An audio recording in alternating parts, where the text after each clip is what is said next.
আসসালামু আলাইকুম সম্মানিত দর্শক মণ্ডলী, এগ্রিকালচার রিসার্চের পক্ষ থেকে আপনাদেরকে আবারও স্বাগতম। আজকে আমরা নতুন একটি কীটনাশক নিয়ে এসেছি, সেটি হচ্ছে পিকভার 5EC।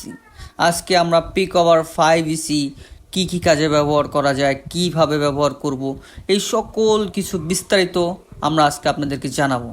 এখনও আমাদের চ্যানেলটিকে যারা সাবস্ক্রাইব করেননি, অতি দ্রুত সাবস্ক্রাইব করে নিন, কারণ বিভিন্ন ধরনের কীটনাশক সম্পর্কিত সকল তথ্য পেতে আমাদের চ্যানেলটিকে অবশ্যই সাবস্ক্রাইব করবেন।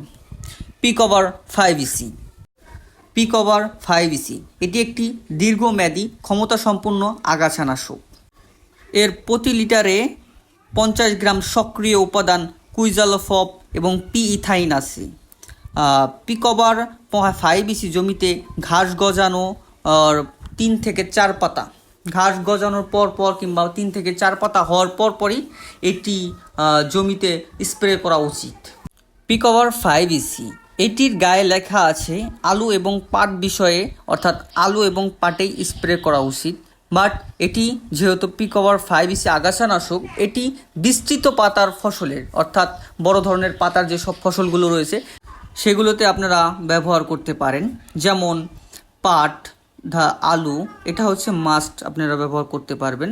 এর সাথে রয়েছে যেহেতু টমেটো, আপনার সয়াবিন, ডাল জাতীয় যে সব শস্যগুলো রয়েছে, চীনাবাদাম, এই সকল শস্যতে আপনারা এই পিকভার 5EC ব্যবহার করতে পারেন। পিকভার 5EC অ্যাগ্রোলিঙ্ক বিডি একটি কোম্পানির ঔষধ।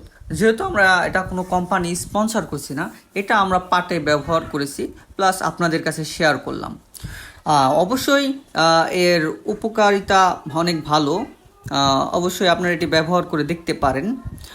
এছাড়া এটি ব্যবহারের সময় অবশ্যই আপনাদের হ্যান্ড গ্লাভস, নাক, চোখে চশমা এবং যত ধরনের সেফটি রয়েছে সকল ধরনের সেফটি ব্যবহার করে এটি প্রয়োগ করবেন। এগুলো যদি ব্যবহার না করেন তাহলে স্বাস্থ্য ঝুঁকির সম্ভাবনা রয়েছে। এতে কি কি ঘাস মরবে সে বিষয়ে আপনাদেরকে জানাচ্ছি। বথুয়া, শ্যামা, মুখা, খুদে শ্যামা, আঞ্জলি ঘাস মারা যাবে। এটি যেভাবে ব্যবহার করবেন সেটি হচ্ছে 2.5 লিটার 500 মিলি, অর্থাৎ 10 লিটার পানিতে মিশিয়ে সুন্দর করে স্প্রে করে দিতে হবে। এটি পাটের ক্ষেত্রে একটু ভিন্নতা রয়েছে। এটি 10 লিটার পানিতে 13 মিলি ঔষধ দিয়ে সুন্দর করে ভালো করে মিশিয়ে আগাছা 2-3 পাতা হওয়ার পর অর্থাৎ এই গাছটি ছোট থাকাকালীনই ব্যবহার করা উচিত, যাতে দ্রুত আগাছা দমন করা যায়। যেহেতু এটি ছোট থাকাকালীন আপনারা ব্যবহার করবেন। যদি পাটটা একটু বড় হয়ে যায় বা আলু গাছ একটু বড় হয়ে যায়, সেহেতু পাতার নিচে ঘাস পড়ে যাওয়ার কারণে, এই ঘাসে সুন্দরভাবে স্প্রে না পাওয়ার কারণে এটি আপনাদের ঘাসগুলো কম মরতে পারে। অবশ্যই এই বিষয়গুলো লক্ষ্য করবেন যে কোন বয়সে দিলে বা কতটুক বয়সে দিলে আপনার গাছে মানে অর্থাৎ ঘাসে এই ওষুধগুলি ভালো করে স্প্রে করে দিলে মারা যাবে।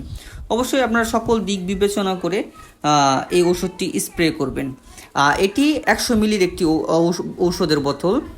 অবশ্যই আপনারা এটি ব্যবহার করে দেখতে পারেন পাটের জন্য, পাটের আগাছা দমনের জন্য, আলু এবং সয়াবিন ইত্যাদি ফসলের জন্য আপনারা ব্যবহার করতে পারেন।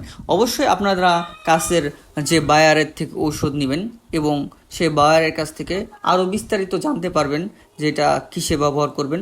আর অবশ্যই ঔষধ পরিমাণ মতো এবং সঠিক মাত্রায় ব্যবহার করা উচিত। অতিরিক্ত মাত্রায় ঔষধ ব্যবহার করলে আপনার পাটে ক্ষতি হতে পারে। আমাদের 10 কাঠা জমিতে পাটের একটি ভুল ঔষধ ব্যবহার করার কারণে ক্ষতি হয়েছে, সেই বিষয়ে আপনাদেরকে জানাবো। ধন্যবাদ। আসসালামু আলাইকুম।